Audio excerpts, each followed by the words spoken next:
போலி ஆவணங்கள் மூலம் மோசடி பத்திரம் பதிவு செய்வதற்கு உடந்தையாக செயல்பட்ட டிஐஜி ரவீந்திரநாத் அவர்கள் சிபிசிஐடி காவல்துறை மூலம் கைது செய்யப்பட்ட விஷயம் எல்லாத்துக்குமே தெரியும். மிகப்பெரிய ஒரு பரபரப்பை ஏற்படுத்துச்சு. இந்த வழக்கில் அப்படி என்னதான் நடந்துச்சு அப்படின்னு நம்ம இந்த வழக்கை எடுத்து பார்க்கும்போது பல தகவல்கள் இதில் சிக்கியிருக்கு.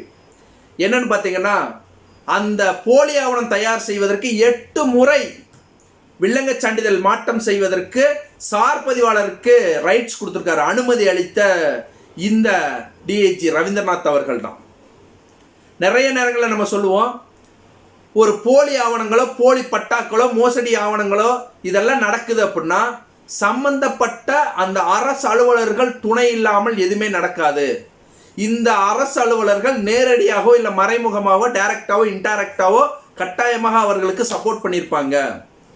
அப்படி இல்லாமல் எந்த விதமான ஒரு தவறும் அரசு துறையில் நடக்காது.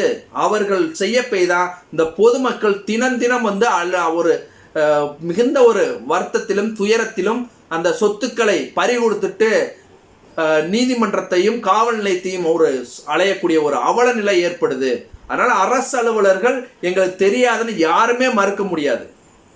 அப்படி மறுப்பதற்கு சாத்தியக்கூறும் கிடையாது. ஏன்னா அதுக்கு இந்த ஒரு வழக்கே போதும். அப்ப இந்த ரவீந்திரநாத் யாரு அப்படின்னு நம்ம பார்த்தோம்னா, இவர் சேலம் மற்றும் மதுரை சரக டிஐஜியாக பணியில் இருந்தவர். இவர் இந்த மோசடி மற்றும் போலி ஆவணம் நடக்கும்போது சென்னையில் நிர்வாகத்துறை மாவட்ட பதிவாளராக செயல்பட்டிருக்காரு, பணியாற்றி வந்திருக்காரு.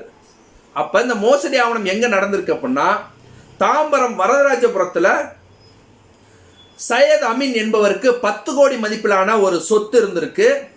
இந்த சொத்தை சார் பதிவாளர் எல்லாரும் என்ன செஞ்சிருக்காங்க அப்படின்னா, ஒரு போலி ஆவணம் மூலம் காந்தம்மாள் என்பவருக்கு மாற்றம் பண்ணியிருக்கிறாங்க. இதெல்லாம் மாற்றம் பண்ணிட்டு அவங்க என்ன பண்ணிட்டாங்க, ரவீந்திரநாத் அவர் பதவி உயர்வு மூலம் டிஐஜி ஆகி சேலம் மதுரை சரகத்துக்கு போயிட்டாங்க. இதை பதிவு செய்து கொடுத்த மணிமொழியான் என்ற சார் பதிவாளரும் லதா மற்றும் சபரிஸ் என்ற உதவியாளர்களும் கோயம்புத்தூர் மாவட்டத்துக்கு சார் பதிவாளராக போயிட்டாங்க பதிவு உயர்வில். அப்போ அங்கே ஒரு வழக்கில் அங்கே ஒரு பிரச்சனையில் இதே மாதிரி ஒரு 300 கோடி மதிப்புள்ள சொத்தை இவங்க அபகரிக்க முயற்சி செஞ்சு பதிவு செய்வதற்கு முயற்சிக்கும் போது அங்கே கண்டுபிடிக்கப்பட்ட அந்த வழக்கு சிபிசிஐடி விசாரணைக்கு எடுத்துக்கொண்டு அவர்களை விசாரணை செய்யும் போது அவர்கள் அந்த மணிமொழியான் என்பவர் ஒரு வாக்குமூலம் கொடுத்துருந்தாரு. அவரை சென்னைக்கு அழைச்சிட்டு விசாரணை செய்யும்போது அவர் என்ன சொல்றாரு அப்படின்னா, நாங்கள் இது மட்டுமல்ல பல மோசடிகள் செஞ்சிருக்கிறோம். நான் தாம்பரம் சார் பதிவாளராக இருக்கும்போது அங்கே ஒரு 10 கோடி மதிப்பிலான சொத்து, இப்போ அதோடைய நிகர மதிப்பு கிட்டத்தட்ட 300 கோடி இருக்கும். அந்த சொத்தை ஒரு அடமான பத்திரம் இருந்துச்சு. அந்த அடமான பத்திரத்தை நான் திருத்தம் செய்து மாற்றி அதை கிரைய ஆவணமாக காந்தம்மாள் என்பவருக்கு பதிவு செஞ்சேன். அடமான பத்திரத்தை, அதாவது கடன் பத்திரத்தை நான் என்ன பண்றேன், கிரைய பத்திரமாக மாத்துறேன். இப்படி மாற்றம் செய்வதற்கு வில்லங்க சான்றிதழை மாற்றணும். அப்படி வில்லங்க சான்றிதழ் மாற்றணும் அப்படின்னா எங்களுக்கு அந்த ரைட்ஸ் கிடையாது. சார் பதிவாளருக்கு அந்த ரைட்ஸ் யாருக்கு இருக்கு அப்படின்னா மாவட்ட பதிவாளருக்கு, நிர்வாகத்துறைக்கு இருக்கு. அப்ப அந்த மாவட்ட பதிவாளராக நிர்வாகத்துறையில் இருந்தது பார்த்தீங்கன்னா, இப்ப சேலம் மற்றும் மதுரை சரக டிஐஜியாக இருந்த ரவீந்திரநாத் அவர்கள் தான் இருந்தாங்க சென்னையில். அப்ப நான் ரவீந்திரநாத் அவர்களுடைய உடந்தையோடு கிட்டத்தட்ட 8 முறை நான் வில்லங்க சான்றிதழ்ல மாற்றம் செஞ்சிருக்கேன். இப்படி மாற்றம் செஞ்சுதான் அந்த கடன் என்று சொல்லக்கூடிய அந்த அடமான பத்திரத்தை கிரைய பத்திரமாக மாற்றி அந்த இடத்தை காந்தம்மாள் அவர்களுக்கு நாங்கள் பேர்ல கிரயம் செஞ்சோம்.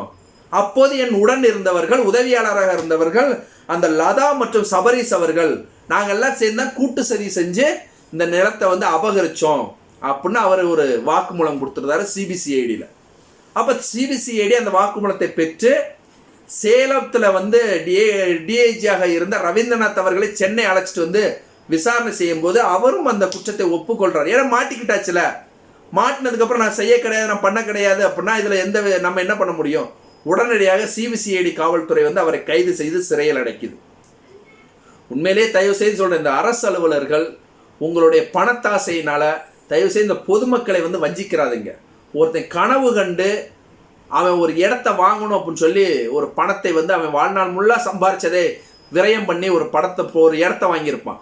அதை நீங்கள் ஈஸியாக மோசடி ஆவணமாகவோ இல்லை நீங்களே அதை வந்து அபகரிக்கக்கூடிய ஒரு போலி ஆவணமோ தயாரித்து பண்ணீங்கன்னா அவனுடைய பாவம் உங்களை சும்மா விடுமா? கட்டாயமாக விடாது. அதுபோல தான் நீங்கள் எந்த ஒரு பதவிக்கு போனாலும் எவ்வளோ உயர்வுக்கு போனாலும் என்னைக்கோ ஒரு நாள் கட்டாயமாக நீங்கள் மாட்டிக்கிருவீங்க. அது மிகப்பெரிய ஒரு அசிங்கம். அப்படி மாட்டி இந்த மாதிரி பேப்பரில் வந்து இதெல்லாம் வரும்போது உங்கள் குடும்பத்தில் இருக்கக்கூடிய உங்களோட மனைவி, பெற்றோர்கள், உங்களோட தந்தையார்கள், உங்களோட குழந்தைகள், அவங்களுடைய மனநிலை எப்படி இருக்கும்? உங்களுடைய குழந்தைகள் வந்து கல்லூரியில இல்லை ஸ்கூலுக்கு போனாங்கன்னா சக அந்த மாணவர்கள், அவர் கூட இருக்கக்கூடிய நண்பர்கள் அவங்களை எப்படி பார்ப்பாங்க? இல்லை உங்கள் தாய் தகப்பனார் இப்படி ஒரு குழந்தைய நம்ம பெற்றிருக்கோமேன்னு சொல்லி தலை குனிஞ்சு கூனி குறுக மாட்டாங்களா? தயவு செய்து நேர்மையாக பணியாற்றுங்க. இந்த மாதிரி ஊழல்களுக்கு நீங்கள் உடந்தையாக இருக்காதீங்க. என்னைக்கு நீங்கள் ஊழல் பண்ணாலும் கட்டாயம் இதுபோல் ஒரு இடத்துல நீங்கள் மாட்டிக்கிறீங்க. அது மிகப்பெரிய ஒரு அசிங்கத்தை உங்களுக்கு ஏற்படுத்தும். மீண்டும் இதுபோல் ஒரு சட்டம் சார்ந்த காணொலியில் சந்திப்போம். நான் உங்கள் சதீஷ்குமார் குருசாமி. நன்றி.